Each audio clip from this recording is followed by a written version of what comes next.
World war 2 के दौरान बहुत से अजीबोगरीब प्लेन्स बनाए गए थे, वेपन्स बनाए गए थे, कई सारे अजीबोगरीब एक्सपेरिमेंट किए गए थे और कुछ ऐसे फैसले लिए गए थे जो कि आप सोच सकते हो कि क्यों लिए गए थे। इनका कुछ ऐसा भी हिसाब किया जा सकता था जैसे कि लंदन के जू के अंदर सभी वेनमस स्नेक्स को मार देने का ऑर्डर दे दिया गया था कि इनको मार दो कि कहीं बम गिर जाए, उनके शीशे के एनक्लोजर टूट जाए, जिसके बाद में ये स्केप कर जाए तो काफ़ी ज़्यादा नुकसान हो सकता है। मतलब ये जानवर दूसरे इंसानों को मार सकते हैं, तो इस वजह से ऐसे फैसले लिए गए थे। अब आप सोचोगे कि यार इन्हें जंगलों में भी तो छोड़ के आया जा सकता था। जी हाँ, ऐसा किया जा सकता था, लेकिन ये फैसला लिया गया कि इन्हें मार देना ही सही रहेगा और यही कर दिया गया था, क्योंकि अगर कोई जहरीला स्नेक स्केप कर जाता तो शायद वो जू के जानवरों की भी जान खतरे में डाल सकता था। और ऐसा ही हुआ था कि वहां पर जो कैमल का केज था उसके आसपास में बॉम्ब गिरा था। ऑस्ट्रेलिया के जंगलों की आग के बारे में तो आपको मालूम ही होगा, जो कि कई महीनों तक चली थी और जब वो बुझी थी तो उसके बाद में जंगल में खाने के लिए कुछ भी नहीं बचा था, यहाँ तक कि जानवर भी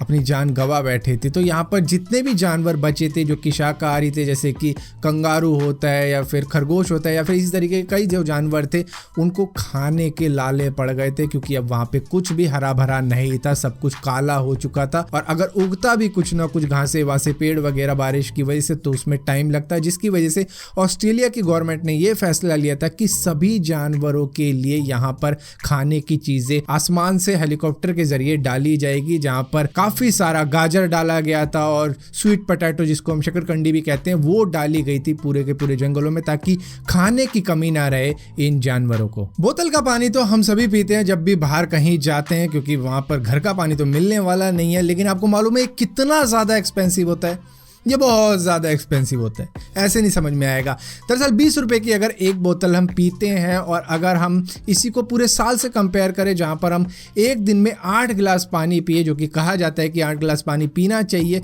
तो वो हमें एक साल का पड़ेगा करीबन 15,000 रुपये का। वहीं पे अगर हम घर का पानी पीते हैं और पूरे साल हर दिन 8 गिलास पानी पीते हैं, तो वो पूरा का पूरा पानी हमें पड़ता है सिर्फ 25 रुपये का। तो इतना ज्यादा महंगा है। दुनिया में बहुत से ऐसे वांटेड क्रिमिनल होते हैं जिसको पुलिस ढूंढ रही होती है, जिसमें लोग उनकी मदद कर सकते हैं ये बता कि ये इस इलाके के आसपास में रह रहा है। लेकिन लोगों को मालूम कैसे चलेगा कि ये बंदा क्रिमिनल है? टीवी पर न्यूज में तो दिखाया जा सकता है, लेकिन कितने लोग न्यूज देखते हैं? जिसकी वजह से ब्रिटिश पुलिस ने क्या किया, पैनकेक डे के दिन जब बहुत से लोग पैनकेक्स खरीदेंगे, इस दिन को सेलिब्रेट करने के लिए उन्होंने पैनकेक्स के ऊपर एक वांटेड क्रिमिनल की फोटो छपवा दी। जिसके बाद में हुआ ये कि इसको बड़े आराम से पकड़ लिया गया था, क्योंकि न्यूज़ में भी बता दिया गया था कि पैनकेक के ऊपर जिसकी फोटो छपी हुई है वो कोई सेलिब्रिटी नहीं है, वो एक क्रिमिनल है। ये बात जानकर बहुत ही ज्यादा दुख होता है कि कई देशों के अंदर जानवरों के लिए कोई भी राइट होते ही नहीं है। जैसे कि कई कुत्ते को मार देते हैं, बिल्ली को मार देते हैं, लेकिन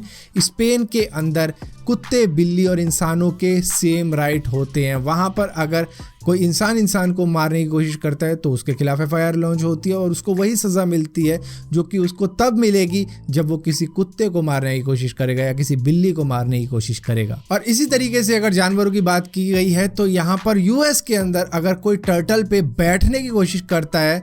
तो वो 3rd डिग्री ऑफेंस होता है, अरेस्ट हो जाएगा, वो जेल में जाना पड़ जाता है। आप में से बहुत से लोगों ने नदियां देखी होंगी, समुद्र देखा होगा, और उनके आसपास की जो मिट्टी होती है जब लहर उसके ऊपर चढ़ती है तो वो गीली हो जाती है। और इसी तरीके से नदियों के आसपास की मिट्टी भी आपको गीली ही मिलेगी। लेकिन आपको मालूम है एक ऐसी मिट्टी भी होती है जिसको हाइड्रोफोबिक सैंड कहा जाता है, जिसके ऊपर अगर आप पानी भी डाल दोगे या फिर वो मिट्टी पानी में डाल दोगे और पानी से निकाल लोगे, वो सूखी ही होगी। 2008 में जापान का बर्थ रेट इतना ज़्यादा कम था कि एम्प्लॉयज़ को जल्दी छुट्टी दी जाती थी कि भाई घर में जाओ,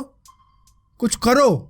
वैसे तो कोविड-19 की वजह से दुनिया भर को एक बात समझ में आ गई है कि मास्क पहनना चाहिए और सामने वाला अगर खांसे तो उससे बच के रहना चाहिए, और अगर खुद भी खांसो तो मुंह पर कपड़ा या फिर हाथ रख लेना चाहिए ताकि ये इन्फेक्शन दूसरों को ना फैले। लेकिन शायद एक बात अभी भी समझ में ना आई हो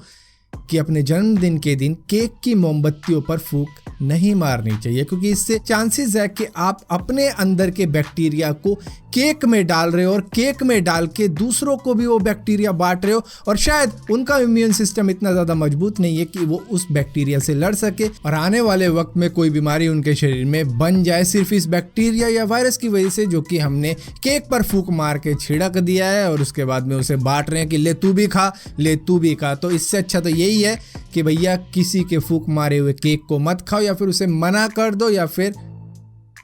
कह दो मेरा बर्थडे आज। अक्सर आपने बड़ी बड़ी बिल्डिंगें तो देखी होंगी जो कि ऐसा लगता है कि पूरी की पूरी शीशे की बनी हुई है, और जब उस बिल्डिंग के किसी कमरे में आप जाओगे या ऑफिस में जब आप जाओगे तो आपको वही नज़ारा देखने को मिलेगा कि एक बड़ा सा शीशा होता है जिसको आप विंडो भी कह सकते हो, जो कि काफ़ी ज़्यादा मोटा शीशा होता है, जो कि इतनी आराम से टूटता नहीं है, मतलब कि हथौड़ा भी लाओगे तो शायद ना टूटे। इसी तरीके से 1993 में टोरंटो का एक लॉयर हुआ करता था जो कि डोमेनियन सेंटर टावर के 24वें फ्लोर पर अपना ऑफिस बनाए बैठा था, जहाँ पर अपने गेस्ट को, दोस्तों को अपने शीशे की पावर दिखाया करता था कि ये देखो ये शीशा इतना ज़्यादा मजबूत है कि अगर मैं भाग के भी जाऊंगा ये टूटेगा नहीं। 2 बार उसने ऐसा करके दिखाया था और तीसरी बार भी वो ऐसा ही करके दिखाने वाला था, लेकिन शायद किसी ने इसको बताया नहीं था, जो कि हमारे में माना जाता है कि 3 तिगाड़ा काम बिगाड़ा, और सीधा गया शीशे पे टक्कर मारी, शीशा नहीं टूटा, वो अपने बॉडी फ्रेम से ही निकल गया, जिसके बाद में ये सीधा नीचे गिरा और वहीं पर इसका खेल खत्म हो गया। सो फिलहाल के लिए दोस्तों अमेजिंग रैंडम फैक्ट्स की इस वीडियो में इतना ही था। अगर वीडियो आपको पसंद आती हो तो इस वीडियो को लाइक जरूर करना, शेयर जरूर करना, और इसी तरीके की और भी वीडियो देखने के लिए चैनल को सब्सक्राइब जरूर करना, और सब्सक्राइब किया है तो बेल का आइकन जरूर दबाना, वरना आपको मालूम नहीं चलेगा मैंने कोई वीडियो डाली भी है।